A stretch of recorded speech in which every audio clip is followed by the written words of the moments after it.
So বন্ধুরা, তোমরা কেমন আছো? আশা করি ভালো আছো। তে আজকে হলে বিশ্বকর্মা পুজো দেখতে পাচ্ছ, পুজো আজকে হবে।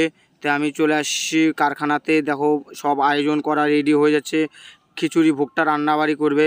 তে আমি বাড়িতে গিয়েছিলাম, বাড়িতে যে চান টান করে চলে আসছি, দেখি এনে পুজো স্টার্ট হয়ে গিয়েছে। তে আমাদের বাবুদা, আমাদের দাদা, যে আমাদের মালিক, সে দেখি ধুতি পাঞ্জাবি পরে সব রেডি হয়ে রয়েছে, এনে পুজোটা কাম চলছে।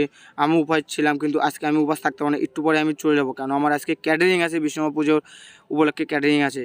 তো এই ঠাকুরটা এমন একটা জাগ্রত ঠাকুর যে কি বলবো তোমাদের, বলার মতন আমাকে কিছু নেই।